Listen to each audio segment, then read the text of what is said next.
Hi everyone. We are in section 5.2. We're talking about cardiovascular system, and the learning outcome is list the types of blood vessels and their major functions. State the significance of the aorta and the vena cava. And so, let's see, we have three major types of blood vessels. Actually, I have a total of five. But three major types. We have arteries and veins. And you've all heard of those. And so arteries always, I can put always there, carry blood away from the heart and almost always carry oxygenated blood. Arteries always carry blood away from the heart and almost always carry oxygenated blood. And when you look at diagrams, when blood is oxygenated, it's very red. In reality, when blood has low oxygen, it looks a little bit more blue or purple. So in diagrams, you're typically going to see red blood in the arteries, or red coloring to identify arteries, and blue to identify veins. So arteries always carry blood away from the heart and almost always carry oxygenated blood. Blood with high oxygen. Veins carry blood towards the heart and almost always carry deoxygenated blood. And so the one that doesn't change is arteries carry blood away, veins carry blood towards the heart. But this oxygenated and deoxygenated, we're going to have an example of an exception of that before you're done this cardiovascular lecture.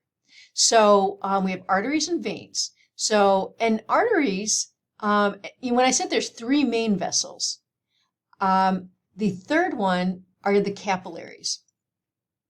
And so what you can see here is the arteries are going to branch into smaller arteries and ultimately arterioles.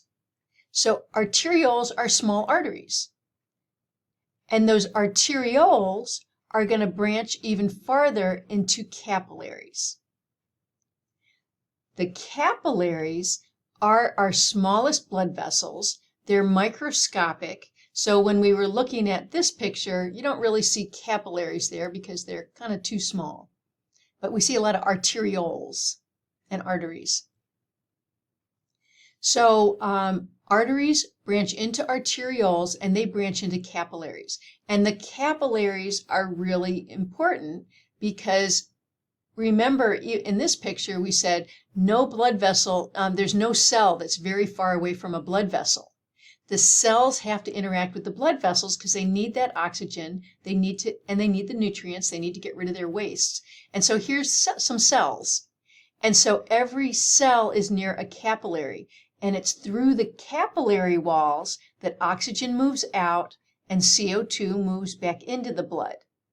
Nutrients move into the cells, waste move back into the blood. When we talked about tissues, we were talking about that simple squamous epithelium, the really thin epithelial tissues.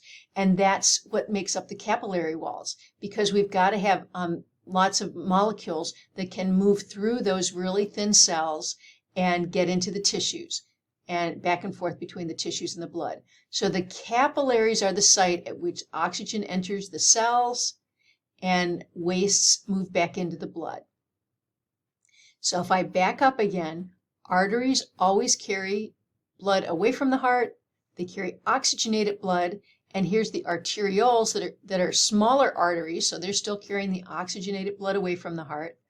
They're going to branch further into capillaries, where we're going to have exchange of nutrients and gases between cells and the blood. Then the capillaries, now we've used up the oxygen because now we've given it to the cells. Now we have this low oxygenated blood in these tiny vessels called venules. The venules merge into veins, and the veins are going to carry the blood back to the heart to pick up oxygen again. Okay, so I would say the three main types of blood vessels are the arteries, the capillaries, and the veins. But the arteries branch further into arterioles. The veins branch further into venules. So the flow of the blood is going to be, like if we start at the heart, we're going to have blood flowing through the arteries, to the arterioles, to the capillaries, to the venules, to the veins, and back to the heart. So we've got a cycle here. The second learning outcome I have in this section summarize the differences in the structure of the blood vessels.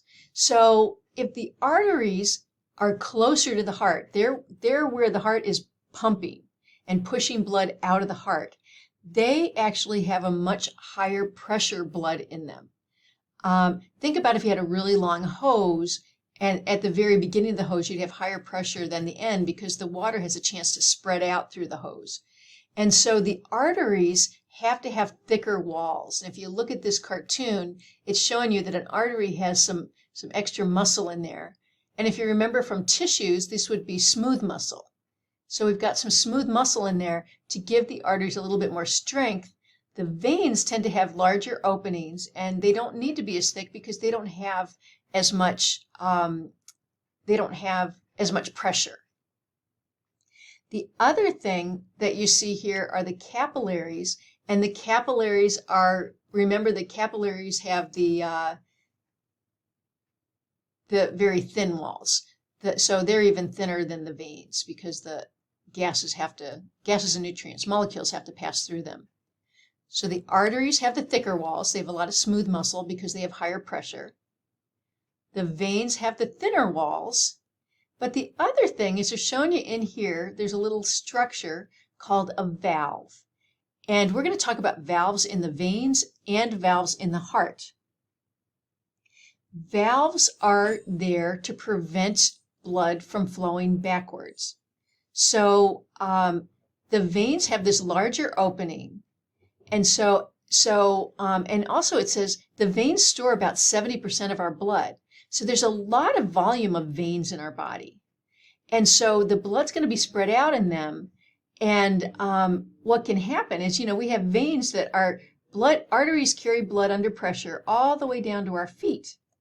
The veins have to get the blood back up our leg and back to our heart. And so there's not as much pressure in the vein, and you've got gravity working against you. So here's like a normal vein, here's some valves, and the idea is that the blood can get pushed up, and that valve would open. So the blood can get pushed up into here, but it won't flow backwards because that valve would stop it. So the valves in the veins prevent the backwards flow of blood. It should keep it all going in one direction and prevent it from heading back down. Here's a picture of someone with varicose veins where their valves are faulty. They don't have normal valves. And so what's happening is that blood is backing up and it's pooling in the veins. And you might have seen that. You might have seen someone, or you might even have them yourself, varicose veins. They're very common, that the valves are failing and not pushing the blood in the right direction. The other note that I have here is the veins, they store about 70% of the blood, and that is actually really handy if we are bleeding. We're losing a lot of blood. The veins can kind of be a storage for extra blood. So if you are having a bleed, you're bleeding excessively, we call hemorrhaging is bleeding excessively, we do have kind of a extra backup of blood storage in the veins. The largest vein in the body is the vena cava, and the largest artery in the body is the aorta. So V, vena cava, V for vein, A for artery, aorta. When we start talking about the heart, we'll look at the aorta branching off the heart, and we'll look at the vena cava. And sometimes students forget that the vena cava and the aorta aren't just up here by the heart. They actually are through the whole torso. So this whole blood vessel, this blue blood vessel right here, all the way from the superior to the heart, all the way down the torso, that's the vena cava. And there's all sorts of other blood vessels that branch off of that. So we've got other veins, and then the venules and all branch off of that vena cava. Same thing with the aorta. The aorta comes off the top of the heart, but it goes down the whole torso, and you can see there where it branches into the legs, into the femoral arteries. And so it's not just up here by the heart. The biggest artery in the body is the aorta, and the biggest vein in the body is the vena cava. This is another one of those plasticized pictures, and it looks like this was taken at a museum. And you can see again, this is the only thing that you're seeing in these bodies are the blood vessels, and you can see where there's especially large amounts of blood vessels, that parts of our body that are using more blood or have really important sensitivity or nutritional functions. Right there you can see the stomach. Here's the liver, and all we have here are blood vessels. So those are pretty cool. Check your progress. Listen, describe the different types of blood vessels. Describe how each blood vessel contributes to the flow of the blood in the body. So remember that these check your progresses are in your ebook, and when you click on them, they'll tell you, you can try to answer them, and they will tell you the question. It will tell you the answers when you click on them. Anyway, that's section 5.2.